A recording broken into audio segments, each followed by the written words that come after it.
Bonjour à tous, aujourd'hui nouvelle vidéo diagnostic et réparation de batterie de vélo électrique. Et aujourd'hui, comme vous pouvez le voir, on a une batterie eau de fil. Alors eau de fil, c'est une marque qui conçoit et fabrique des vélos, une marque française, voilà, et qui donc alimente ses vélos par des batteries eau de fil Powerpack en 400 Wh ou en 600 Wh. Et aujourd'hui, on a une batterie que m'a envoyé un client en 400 Wh, batterie qui ne fonctionne plus. Voilà, vous voyez, il n'y a pas de réaction. Je vais prendre la tension en sortie pour vous montrer et voilà, et puis au passage elle ne charge plus, mais voilà, donc cette batterie ne fonctionne plus du tout. Elle a passé l'hiver, elle a passé un peu trop de temps sans être utilisée et à l'issue de cela, bon bah, elle fonctionnait un petit peu mais elle coupait à l'utilisation, le vélo s'éteignait, enfin voilà, il y avait vraiment des, voilà, donc comme vous pouvez voir, elle affiche quasiment aucune tension en sortie. Et voilà, et l'état s'en est allé en se dégradant. Comme je vous disais, elle a fonctionné partiellement, puis elle a fini par ne plus tout fonctionner. Et je me retrouve avec cette batterie dans les mains. Donc l'objectif de cette vidéo, c'est de vous montrer un petit peu comment est faite cette batterie, comprendre d'où vient le problème, parce que peut-être que si vous êtes sur cette vidéo, vous rencontrez le même genre de soucis. Et ensuite, évidemment, le réparer, rendre cette batterie de nouveau fonctionnelle, vous montrer qu'il existe des solutions sans avoir à remplacer entièrement la batterie, donc des solutions moins onéreuses. J'en profite pour dire que, donc voilà, ma spécialité c'est les batteries. N'hésitez pas à m'envoyer un mail ou un message Instagram, les liens sont en description, pour toute réparation de batterie. Voilà, si votre batterie de vélo électrique, quelle que soit la marque, le modèle, ou de trottinette électrique aussi, de scooter, etc., est en panne, à des soucis, ben voilà, contactez-moi, décrivez-moi les symptômes et on va trouver une solution ensemble. Ça sera beaucoup mieux d'un point de vue économique, écologique, etc. plutôt que de remplacer entièrement la batterie. Dans 90% des cas, il y a des solutions de réparation ou au pire de reconditionnement. Voilà. Et bien écoutez, ceci étant dit, petite présentation vite fait de la chaîne pour ceux qui découvrent et qui atterrissent pour la première fois sur ma chaîne. Voilà, Maximove, c'est une chaîne basée sur l'entraide, la réparation, les diagnostics, la compréhension finalement de tous les systèmes des vélos électriques, des scooters électriques, des trottinettes électriques, comprendre voilà, lorsqu'on a une panne, d'où vient la panne, comment le résoudre, ce qu'on peut faire, etc. Donc il y a plein de vidéos sur plein de sujets, les batteries, les moteurs, les contrôleurs, bref, un peu de tout. N'hésitez pas à aller à faire un tour sur la chaîne, à la partager et à vous abonner bien sûr. C'est très important pour soutenir le projet. Et puis voilà, n'hésitez pas à consulter, aller voir Instagram aussi où j'ai des photos, je poste des infos, etc. À vous abonner également. Ceci étant dit, eh bien écoutez, c'est parti pour le contenu de cette vidéo. Donc une batterie eau de fil Powerpack 400, donc 10,4 ampères-heure. Nous allons l'ouvrir et voir un petit peu ce qu'il se passe à l'intérieur. Alors nous voici la batterie ouverte. Donc pour ceux qui connaissent déjà la chaîne, vous cernez assez vite les éléments maintenant, puisque voilà, j'ai déjà présenté pas mal de batteries, comment elles étaient constituées, et finalement le schéma se répète sur les différentes batteries, même si évidemment les composants sont différents, où on va avoir donc un assemblage de cellules et puis une partie électronique qu'on appelle le BMS. Donc le BMS, c'est ce qui fait l'interface entre les cellules et en l'occurrence le port de charge qui est juste ici, et le port de décharge, vous voyez, qui est à cet endroit-là. Voilà, donc le BMS sert à plusieurs choses. Déjà, l'intérêt principal du BMS, c'est la sécurité, c'est-à-dire qu'en permanence, il vient analyser la température, la tension des cellules, et ce BMS peut se mettre en sécurité s'il détecte la moindre anomalie. Il est là pour ça, pour se mettre en sécurité, et en l'occurrence, c'est ce que je pense qu'il s'est passé. C'est ce qu'on va analyser, mais je pense que c'est le cas. L'idée, en se mettant en sécurité, c'est qu'ils viennent protéger les cellules s'ils détectent en effet que les températures deviennent trop hautes ou qu'il y a des cellules qui descendent trop bas en tension, parce que voilà, il peut y avoir un certain danger à surchauffer des cellules, etc. On est sur du lithium, donc le danger existe. Et voilà, et donc il fait l'interface, il permet la charge des éléments, la décharge des éléments. Voilà, donc c'est un élément très très très important dans une batterie. Toutes les batteries en possèdent et doivent en posséder un. Voilà, donc je suppose que ce BMS s'est mis en sécurité parce que c'est généralement ce qui se passe. On va le vérifier si on trouve une anomalie quelque part sur la batterie. La chose que je vais vérifier, c'est la tension des cellules. Alors pour vous expliquer un petit peu l'assemblage, alors là on a un adhésif en dessous qui protège. Bon, je vais pas l'enlever de suite, mais voilà. Donc ce qui se passe, c'est qu'on a ici le B0, donc ça va être le négatif total. Il faut savoir que c'est une batterie 10S. 10S, c'est 10 éléments en série, chaque élément étant constitué d'un certain nombre de cellules. En l'occurrence, on est sur du 10,4 Ah, donc qui dit 10,4, généralement dit 4 cellules de 2,6 Ah en parallèle, qui constituent donc un élément. Donc on a au total 40 cellules, 10 fois 4 cellules. Voilà, donc là on a notre négatif total, ici, constitué de 4 cellules comme ceci. Puis on va avoir 4 cellules ici. Voilà, donc c'est 2, 3, 4, 5, 6, 7, 8, 9. Bon, il y a des cellules qui doivent s'imbriquer. Voilà, ce qui nous donne un total de 10. Mais voilà, donc en gros, on va avoir notre B0 ici, donc notre B-, notre B1, B2, B3, B4, B5, B6, B7, B8, B9 et le B10 qui est là. Voilà, notre positif total est juste ici. Voilà, et donc l'alimentation en sortie des cellules est entre notre B- et notre B+. Ce qu'on va venir vérifier, c'est déjà qu'on a une tension entre les deux.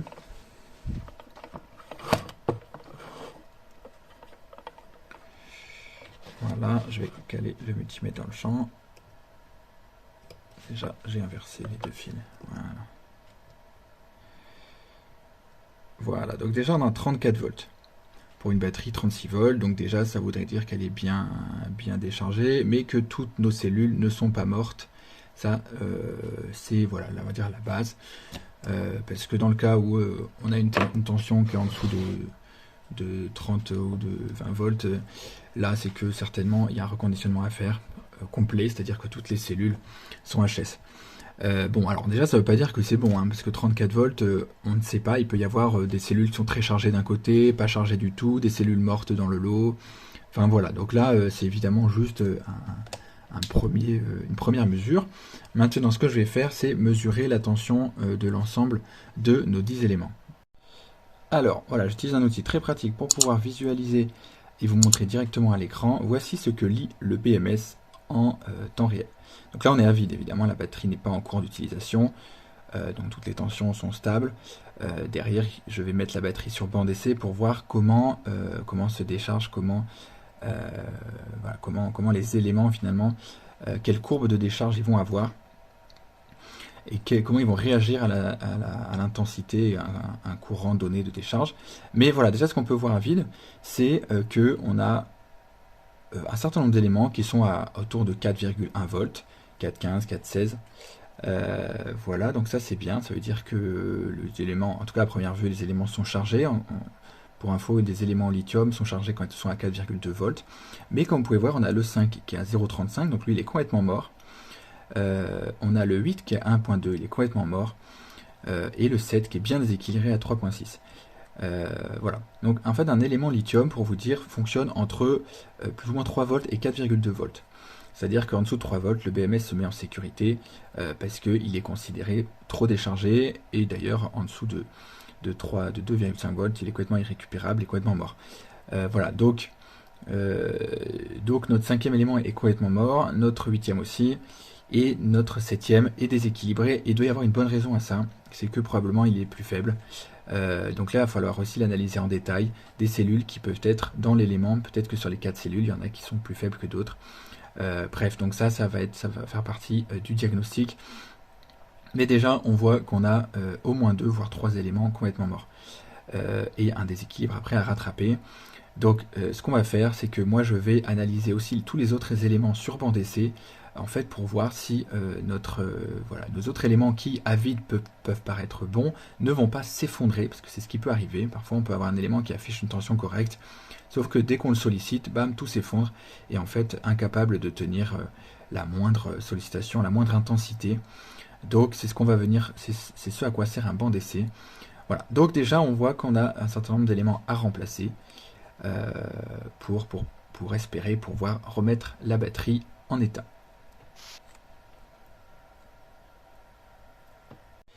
Alors, pour résumer du coup, notre 5e élément est mort, notre 7e élément est mort, et notre 8e pardon, est mort, et notre 7e Et en point d'interrogation, lui, il est déséquilibré et on doit comprendre pourquoi. Alors déjà, ce qu'on peut voir aussi sur la face inférieure de la batterie, c'est que là, par exemple, on a de la corrosion.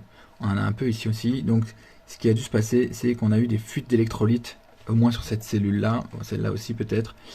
C'est-à-dire qu'il y a des cellules qui ont perdu une partie de l'électrolyte, ce qui a engendré de la corrosion sur les platines en nickel que vous voyez là. Donc déjà, ça c'est un signe de défection. J'en profite pour dire évidemment que cette vidéo n'a pas pour objectif à vous apprendre à réparer une batterie. Il faut des formations pratiques et théoriques poussées pour cela, et également du matériel très précis. Voilà, c'est pas avec du matériel forcément que vous avez chez vous que vous pouvez le faire. Donc voilà, je vous incite pas à le faire parce qu'il y a un réel danger. Si vous ne maîtrisez pas très précisément ce que vous faites et avec le bon matériel, on peut très vite faire un court-circuit quelque part et en fait détruire la batterie beaucoup plus que dans l'état dans lequel elle était, et potentiellement déclencher aussi un départ de feu. Il faut savoir que les éléments lithium peuvent être très réactifs au moins de court-circuit, à la moindre fausse manipulation. Il peut y avoir des départs de feu, des départs aussi, des fuites, enfin des cellules qui vont faire échapper leur électrolyte, etc. Enfin voilà, il y a un vrai risque chimique et thermique à faire des manipulations non maîtrisées sur ce genre de batterie. Donc encore une fois, si vous avez une réparation à faire, faites appel à un professionnel. Contactez-moi si vous le voulez. Mais voilà.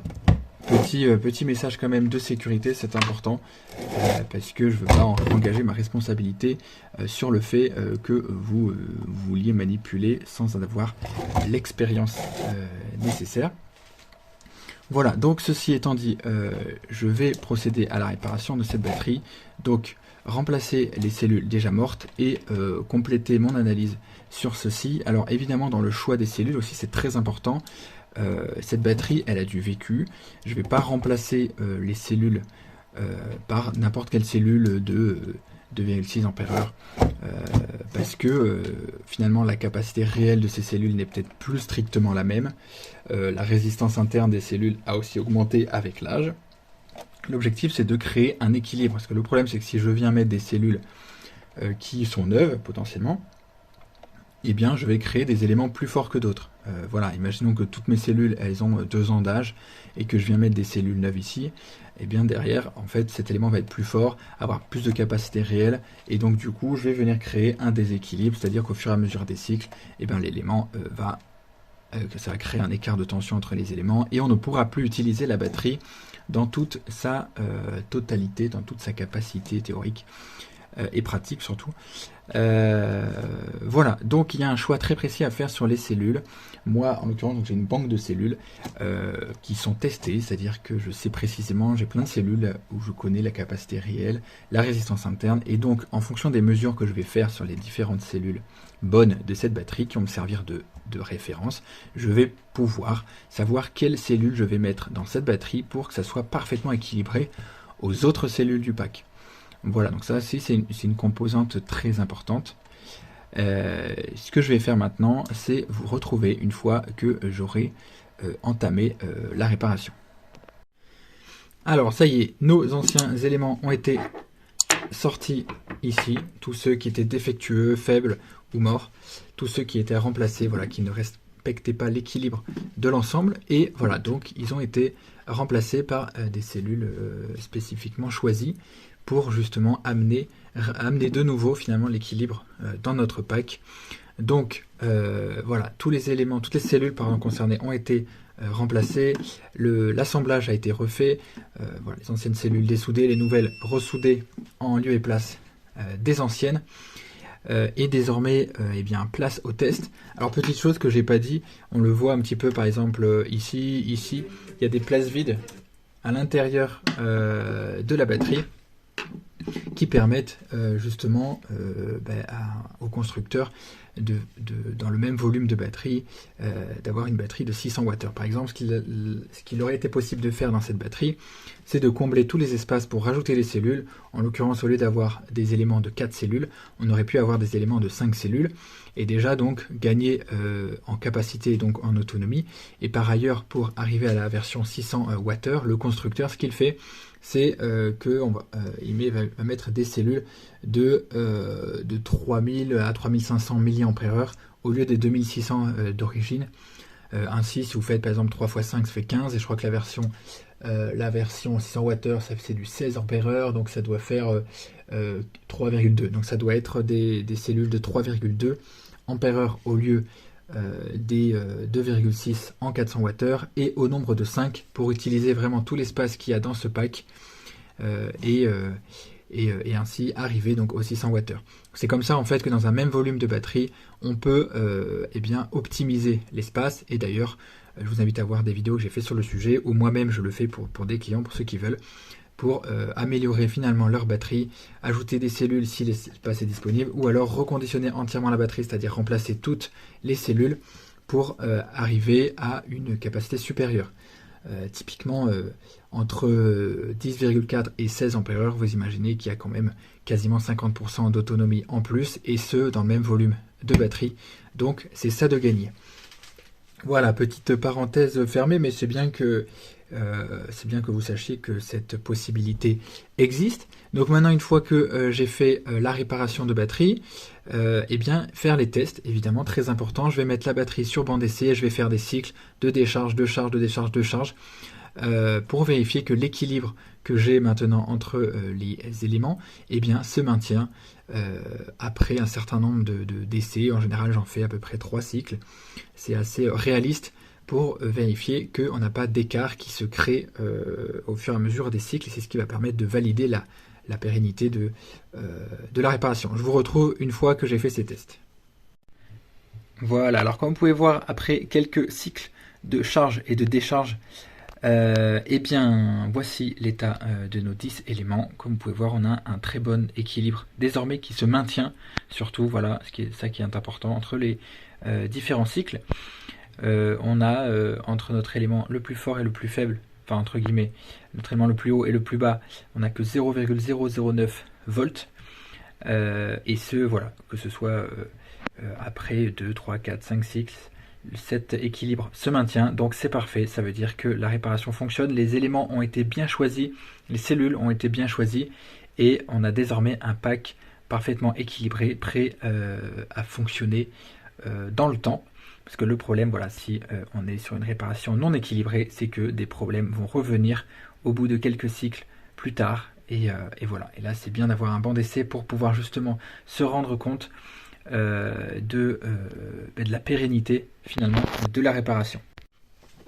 Voilà, donc maintenant que je vous ai montré l'équilibre des cellules désormais, voilà, petit point justement sur l'indicateur, voilà, qui fonctionne maintenant. Comme vous pouvez voir, la batterie est chargée, alors pas entièrement comme vous avez vu sur les cellules, là elle est chargée à peu près à 90-95%. Voilà, j'avais coupé un petit peu avant la fin de la charge pour vous montrer justement que la batterie charge bien désormais. Voilà, on a bien le chargeur qui s'allume en rouge, vous avez vu la petite LED qui clignotait pour amener donc les derniers pourcents de la batterie. On a bien notre petit BMS qui clignote ici, c'est parfait, notre batterie est fonctionnelle, équilibrée, prête pour une seconde vie. J'espère que cette vidéo vous aura été instructive.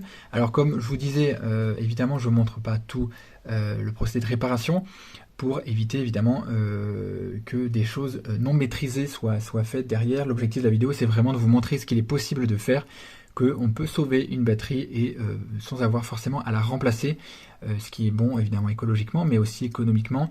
Voilà, enfin, je pense que c'est bon à savoir, donc n'hésitez pas à solliciter un professionnel. Je propose mes services encore une fois. Vous avez mes liens en description, à savoir donc mon adresse mail et mon Instagram, où d'ailleurs vous pouvez récupérer des photos, avoir des photos, des infos, etc. Donc n'hésitez pas à aller faire un tour. Vous pouvez me contacter sur ces plateformes-là pour tout besoin de reconditionnement, de réparation de batterie. Voilà, je suis à votre disposition. Mais écoutez, n'hésitez pas à partager cette vidéo autour de vous, à vous abonner. De mon côté, je vais mettre notre pack de batterie de nouveau dans sa coque et refermer tout ça de façon étanche pour que cette batterie soit utilisable. Et puis je vous dis à très vite dans une nouvelle vidéo.